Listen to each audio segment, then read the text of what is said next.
Before we start, I want you to hear just 3 things. 1.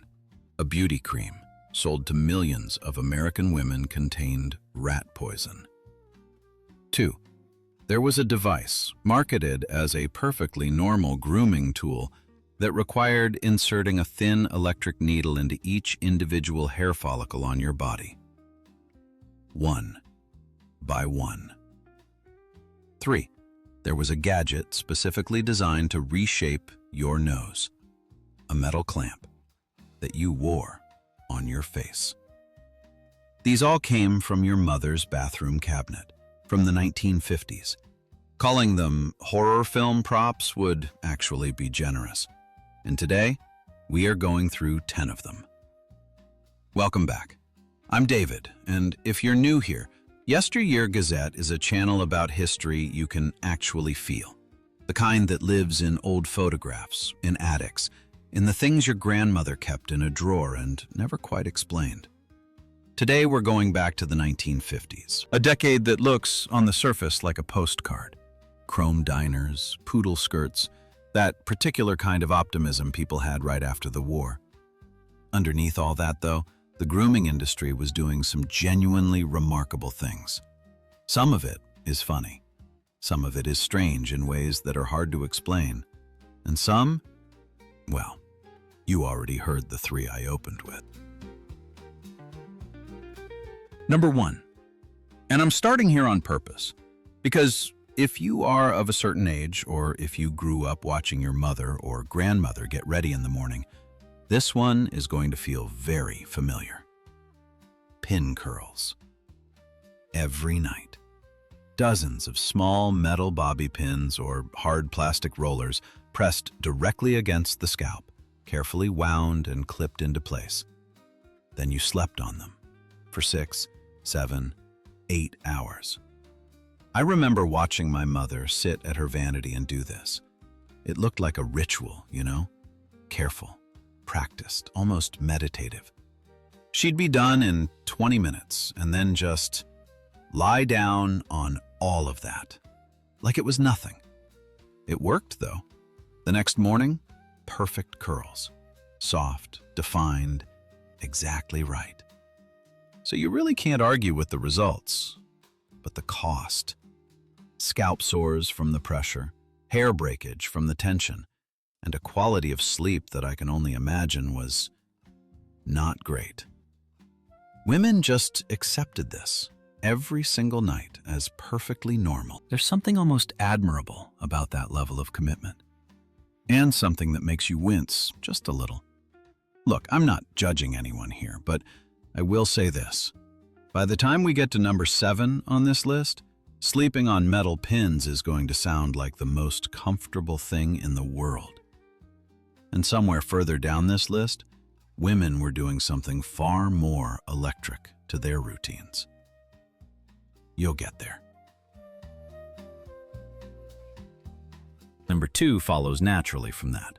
If sleeping on pins every single night sounds exhausting, and it absolutely was, the 1950s had a solution. The permanent wave machine. The idea was actually elegant. Instead of curling your hair every night, you'd go to the salon, or later use a home device, and get curls that lasted for months. Permanent curls, hence the name. Compared to pin curls, this genuinely sounded like progress. The machine itself looked like something from a science fiction film, an overhead unit with dozens of wires hanging down like metal tentacles, each one connecting to a chemical-soaked curler clamped directly to your hair. Then, electricity and heat. For hours. The chemicals broke apart the bonds inside each hair shaft. Heat pressed them back into a curl and held them there. And when it was done, you had your permanent wave. Burns on the scalp were so common they were considered a side effect. Honestly, not even worth mentioning. Women would leave the salon with red patches, tenderness, sometimes blisters, and they'd book their next appointment anyway. I think about that a lot. The acceptance of it. The quiet belief that beauty simply cost something, and you paid it without questioning whether it had to be that way. And I'll tell you this, by the end of this video, The chemicals in that perm machine are going to look almost gentle compared to what some of these products actually contained. Number 3. The Blackhead Vacuum Extractor. A small hand-operated pump pressed against the skin, suction to pull blackheads directly out of the pores. The logic is completely sound. The execution, somewhat less so. Early versions had no pressure control, none at all. You pressed it to your nose, pumped the handle, and hoped. What happened, frequently, was burst capillaries, tiny blood vessels under the skin broken by the suction, leaving permanent red spider veins across the nose and cheeks. A product designed to make your skin cleaner and clearer left permanent marks right in the middle of your face. Pin curls left marks on your scalp, somewhere you could at least hide under your hair. This one left them somewhere you absolutely could not. The cure and the damage came in the same package. That pattern shows up a lot on this list. What shocks me most is pore vacuum tools are one of the biggest trending beauty products on TikTok right now. The same device. Slightly better pressure control maybe. Same satisfying, slightly dangerous appeal. 70 years later, right back where we started. Number 4. And this one I find genuinely clever, in a slightly absurd way. Facelift tape. Adhesive tape, sometimes with thin strings attached, applied near the temples and along the jawline, then hidden carefully under the hair. It physically pulled the skin tighter. A DIY facelift, hidden in plain sight. Hollywood studios used professional versions of this on their actresses going back to the 1940s. By the 1950s, a home version was being sold in catalogs, and women were applying it before parties, dinners, anything social. This was completely mainstream, unremarkable. The comedy writes itself, right? You'd be at a party, looking wonderful, leaning in to greet someone, and your face would shift, just slightly. The tape catching on something, or peeling at the edge, or the string showing from under the hair. The whole illusion gone in an instant. What genuinely surprised me, though, face tape is back. Right now. One of the most viral beauty hacks on TikTok. Young women who have never heard of the 1950s version rediscovered the exact same trick. Tape, hidden under the hair, pulling the skin tighter. 70 years of cosmetic science and we're back to sticky tape. Make of that what you will. And if you're already thinking, how did I not know any of this? There are 5 more where that came from, and they get stranger. Hit subscribe so the algorithm doesn't decide you don't need to see the next one. Number 5. The Home UV Tanning Lamp. A lamp you bought, set up in your living room or bedroom, and sat under, often inches from your face, to get a healthy tan without going to the beach. Now, to understand why this made perfect sense at the time, you have to understand what a tan actually meant in the 1950s. For centuries, pale skin was the beauty ideal. It meant you were wealthy enough to stay indoors, away from field work, away from manual labor. Pale was elegant. Pale was class. And then, something shifted. By the 1930s, Coco Chanel had accidentally tanned on a boat trip and was photographed looking effortlessly glamorous. Suddenly, tan was fashionable.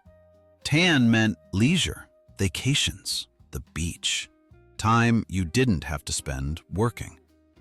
What a tan meant had completely reversed within one generation, which, by the way, is a remarkable thing when you stop and think about it.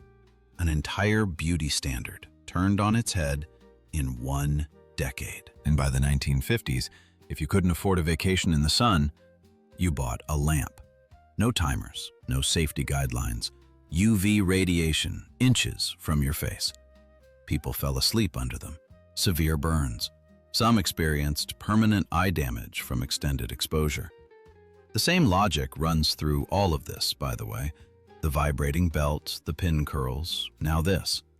Discomfort signals progress.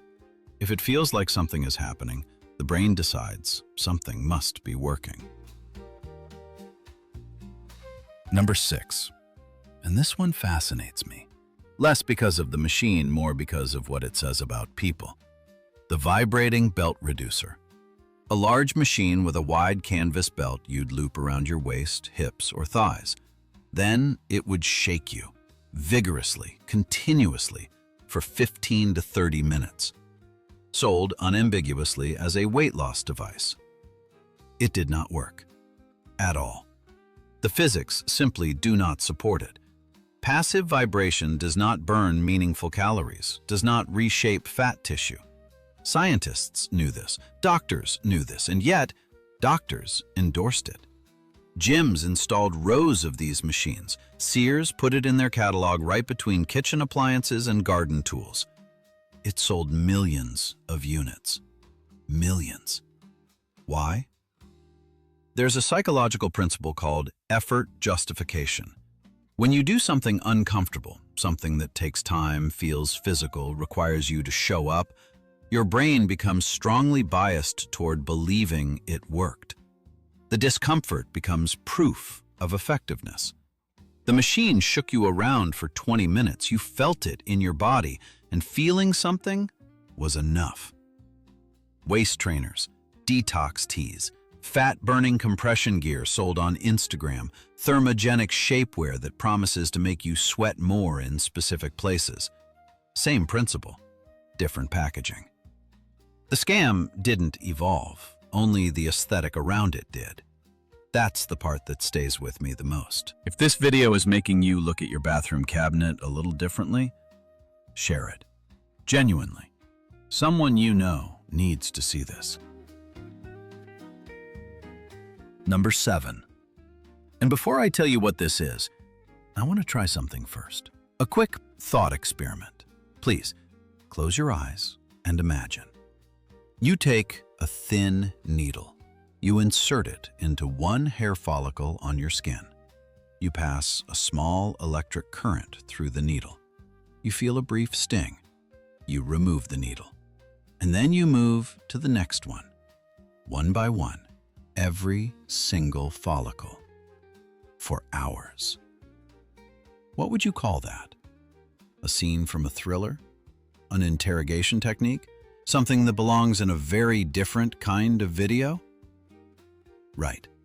That was a Tuesday night beauty routine in 1955. The Home Electrolysis Kit. Professional electrolysis was expensive. The process destroys the hair follicle with a small electrical current so the hair can never regrow. And it actually works. It is still used today.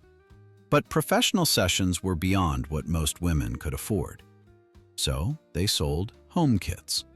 No training, no sterilization standards. A thin needle, a small electrical unit, and a mirror. Women would spend entire evenings doing this to themselves. The results ranged from successful to infected to permanently scarred. And they did it anyway. Because the alternative was having hair that society had quietly decided was unacceptable. Number 8, and this one moves me a little every time I think about it, because it starts as something genuinely absurd and ends somewhere quite serious. The nose shaper.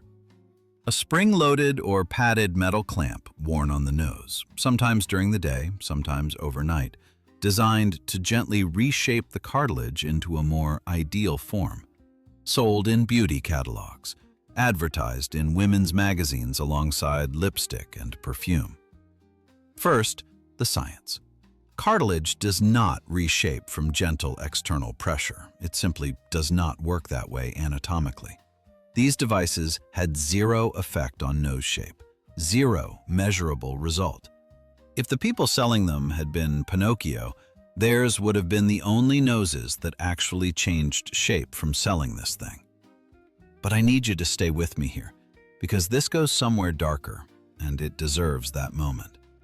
These devices were marketed specifically to Jewish women, to Italian women, to Eastern European women, To anyone whose natural features were being quietly, persistently labeled as not quite American enough. The pressure to assimilate in the 1950s was constant. To look right, sound right, to just pass. Rhinoplasty, surgical nose reshaping, was exploding in popularity at exactly this time, driven by exactly this pressure. The nose shaper was the budget version of surgical assimilation, something you could order from a catalog for a few dollars and use alone, in private, trying to become more acceptable. These women were acting out of fear.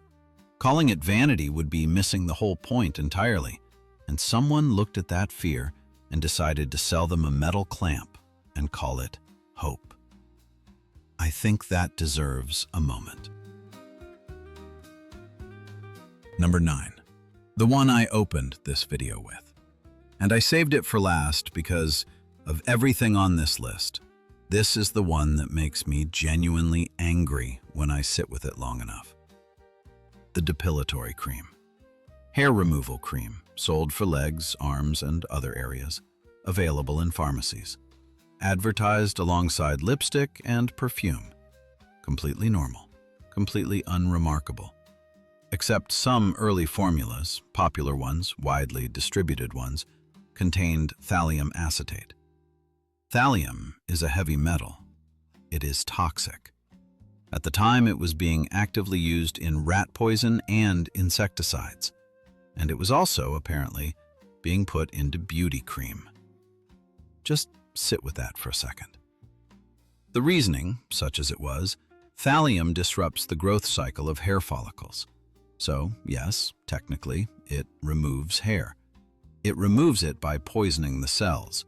And since the body does not particularly distinguish between the cells in your leg hair and the cells in your scalp, women reported hair loss on their heads. Neurological symptoms. Some experienced consequences far worse than that. They advertised it as a product that removed unwanted hair. They were technically correct. It removed all of it. I want to be precise about something here. The FDA did not properly regulate cosmetics at this time. Companies self-reported their own safety, and either they genuinely did not know, which is difficult to believe, or they knew and sold it anyway. There were no warning labels, no medical advisories, no asterisks, just advertisements. Beautiful women, smooth skin. A product sitting in the same bathroom drawer as your grandmother's face cream and her everyday lipstick. 9 gadgets, 60, 70 years ago. Some of them made you laugh, I hope. Some made you wince. And some, I think, made you stop and feel something real for the women who used these things, who had no idea, who were just trying to meet a standard that kept shifting just out of reach, no matter what they did. I keep coming back to one thought after all of this. The gadgets changed. The materials got safer and the marketing got smarter, but we still buy things that don't work because a doctor put their name on them. We still pull our skin tight with tape. We still confuse being uncomfortable with making progress. Someone, somewhere, is selling people their own insecurities right now, dressed up as a solution. That part never stopped. The 1950s didn't invent any of this. They just had less sophisticated tools, and neither did they end it. Thanks for watching. I'll see you in the next one.